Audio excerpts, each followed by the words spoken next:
धामी सरकार ने 14,000 करोड़ के जेंडर बजट से महिलाओं को रिझाया। 16% हिस्सेदारी जेंडर बजटिंग के नाम की है। इसीलिए धामी सरकार के इस बार के बजट को महिला बजट कहा जा रहा है। विधानसभा में कुल 88,597 करोड़ रुपए का बजट पेश किया गया। इसमें से 14,538 करोड़ रुपए जेंडर बजट के नाम किए गए। इस तरह सरकार ने कुल बजट का 16% हिस्सा महिलाओं को समर्पित कर आधी आबादी को सशक्तिकरण की राह दिखाई है।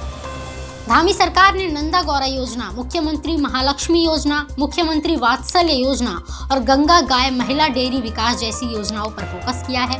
पोषाहार कार्यक्रम के लिए सरकार ने सबसे ज्यादा 274 करोड़ 81 लाख रुपए का बजट रखा है। इसके तहत आंगनवाड़ी केंद्रों में पंजीकृत 6 लाख से ज्यादा बच्चों के साथ ही 56,561 गर्भवती और 54,347 धात्री महिलाओं को नियमित पौष्टिक आहार प्रदान किया जाएगा। महिलाओं के स्वास्थ्य, शिक्षा और रोजगार के क्षेत्रों की जरूरतों पर भी बजट में जोर दिया गया है। जेंडर बजट का उपयोग 2 तरह की योजनाओं के लिए किया जाएगा। पहली वो योजना जो 100% महिलाओं के लिए बनाई गई है। दूसरी वो योजना जिसमें महिलाओं की 30% भागीदारी है। उत्तरकाशी की बेटियां गुस्से में हैं। उत्तरकाशी की छात्राओं का आरोप है कि उन्हें नंदा गौरा देवी कन्याधन योजना का लाभ नहीं मिल रहा है। छात्राओं ने प्रशासन के जरिए सीएम धामी तक ज्ञापन भी भेजा है। ज्ञापन देने वाली छात्राओं ने 2017-18 में 12वीं परीक्षा पास की थी। आरोप है कि इसके बाद उन्हें नंदा गौरा देवी कन्याधन योजना के तहत दी जाने वाली 51,000 रुपए की राशि अब तक नहीं दी गई। पूरे उत्तराखंड में इन दिनों आंगनवाड़ी कार्यकर्ताओं का आंदोलन चल रहा है। मानदेय बढ़ाने समेत कई मांगे हैं। इस बीच सरकार ने 5,000 से ज्यादा मिनी आंगनवाड़ी केंद्रों को पूर्ण आंगनवाड़ी केंद्र बनाने के लिए जियो जारी किया है। राज्यपाल ने इसे मंजूरी भी दे दी है। धामी सरकार का दावा है कि नए फैसले से 10,000 महिलाओं को रोजगार मिलेगा।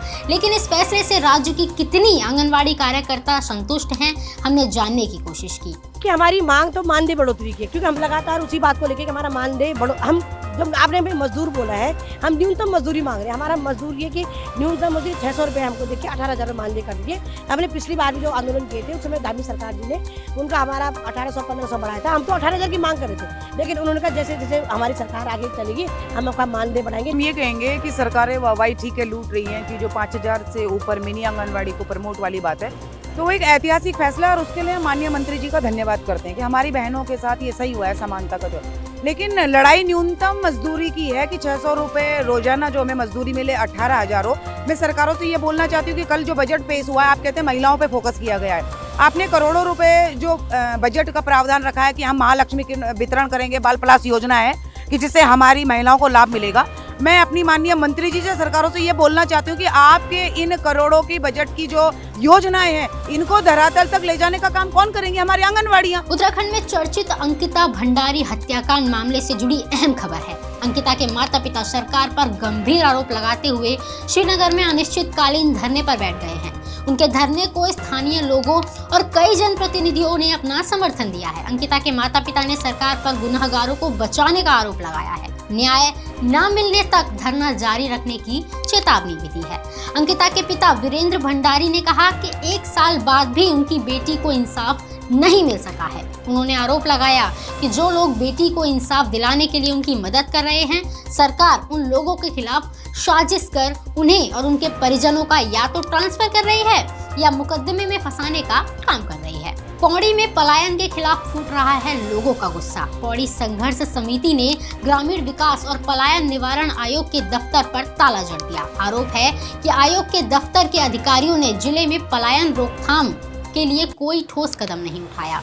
समिति के मुताबिक पलायन निवारण आयोग के उपाध्यक्ष भी इस दफ्तर में नहीं बैठते हैं। वो खुद पौड़ी के अपने मकान को छोड़कर पलायन कर देहरादून जा बसे हैं, इसलिए इस दफ्तर में ताला लगाना ही ठीक है। पौड़ी संघर्ष समिति ने चेतावनी दी है कि अगर पलायन रोकने के लिए ठोस कदम नहीं उठाए गए तो कार्यालय के बाहर बड़ा धरना प्रदर्शन किया जाएगा। प्रधानमंत्री नरेंद्र मोदी ने मन की बात कार्यक्रम में रुड़की में बनने वाले ड्रोन का जिक्र किया था। पीएम मोदी के जिक्र करने के बाद ड्रोन बनाने वाली रुड़की की कंपनी बेहद खुश है। कंपनी के बनाए ड्रोन की खासियत ये है कि उनके जरिए केन नदी के घड़ियालों की गतिविधियों पर नजर रखी जाएगी। रुड़की की रोटर प्रिसिजन नाम की इस कंपनी ने wild life institute of India के सहयोग से ये ड्रोन तैयार किया था। इस ड्रोन का नाम F 90+ रखा गया है और यह ड्रोन 90 मिनट तक उड़ान भर सकता है। साथ ही 5000 की फीट की ऊंचाई तक टेक ऑफ भी कर सकता है। इसमें अलग अलग तरीके से कैमरे लगाए गए हैं जिससे सर्वे मैपिंग में आसानी होती है। योग गुरु बाबा रामदेव को लगा है सुप्रीम झटका। सुप्रीम कोर्ट ने रामदेव की कंपनी पतंजलि आयुर्वेद के गुमराह करने वाले दवा विज्ञापनों पर रोक लगा दी है। कोर्ट ने पिछले साल कंपनी को ऐसे विज्ञापन नहीं देने का निर्देश दिया था, लेकिन कंपनी ने इसे नजरअंदाज कर दिया। इस पर सुप्रीम कोर्ट ने पतंजलि कंपनी और उसके मैनेजिंग डायरेक्टर आचार्य बालकृष्ण को अवमानना नोटिस जारी किया है। सुप्रीम कोर्ट के फैसले पर पतंजलि की भी प्रतिक्रिया आई है। पतंजलि की ओर से कहा गया है कि सुप्रीम कोर्ट ने जो भी निर्देश दिए हैं उनका पालन करेंगे। इंडियन मेडिकल एसोसिएशन ने 2022 में सुप्रीम कोर्ट में याचिका दाखिल की थी, जिसमें कहा गया था कि पतंजलि ने कोविड वैक्सीनेशन और एलोपैथी के खिलाफ नेगेटिव प्रचार किया और खुद की आयुर्वेदिक दवाओं से कुछ बीमारी के इलाज का झूठा दावा किया। इस केस की अगली सुनवाई 19 मार्च को होगी। हल्द्वानी पुलिस ने नशे के खिलाफ चलाए जा रहे अभियान के तहत बड़ी स्मैक तस्करी का खुलासा किया है। हैरान करने वाली बात यह है कि इस पूरे मामले में पुलिस ने रोडवेज के बस ड्राइवर और उसके साले समेत 3 आरोपियों को गिरफ्तार किया है। बताया जा रहा है कि रोडवेज बस ड्राइवर की साठगांठ से पिछले कई दिनों से स्मैक की तस्करी की जा रही थी।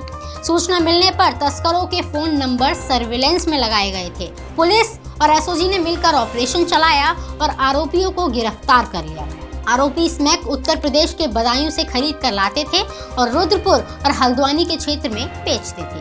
आरोपियों से 20 लाख की कीमत की स्मैक बरामद की गई। धनौल्टी में टूरिज्म सेक्टर से जुड़े कारोबारी चिंता में डूबे हुए हैं। कारोबारियों का कहना है कि इस बार धनौल्टी में उम्मीदों के मुताबिक बर्फबारी नहीं होने की वजह से पर्यटकों को आना कम हो रहा है। इससे कारोबार फीका रहा, भारी नुकसान भी हुआ। पर्यटन कारोबारी अपने भविष्य को लेकर चिंतित हैं। धनौल्टी में दिसंबर और जनवरी में भारी बर्फबारी होती है, जिसको देखने दूर दराज से पर्यटक धनौल्टी पहुंचते हैं और बर्फबारी का लुत्फ उठाते हैं। लेकिन इस बार सीजन में यहाँ बर्फबारी ना के बराबर हुई, जिससे पर्यटकों ने भी धनौल्टी का रुख नहीं किया और धनौल्टी में पर्यटन कारोबार भी ठप रहा। हालांकि उत्तराखंड में कई जगह जमकर बर्फबारी हुई है। पेट्रोल की महंगाई से बचाने के लिए रुड़की में एक नौजवान ने बना दी बिजली से चलने वाली मिसाइल इलेक्ट्रा बाइक। खास बात यह है कि मिसाइल नाम की ये इलेक्ट्रा बाइक 5 रुपए की बिजली से चार्ज होकर 60 किलोमीटर तक दौड़ती है। ये किफायती बाइक रुड़की के इस्लाम नगर के रहने वाले आमिर मलिक ने बनाई है। बाइक बैटरी से चलती है और बिजली से चार्ज होती है। आमिर के मुताबिक इस इलेक्ट्रा बाइक को बनाने में उन्हें 2 महीने का समय लगा। इसे बनाने में भी बहुत कम पैसे लगे। ये बिजली से चलती है, इसलिए प्रदूषण का भी कोई खतरा नहीं है। रुड़की के आमिर मलिक की बनाई इस किफायती और अनूठी बाइक को देखने दूर दूर से लोग आ रहे हैं।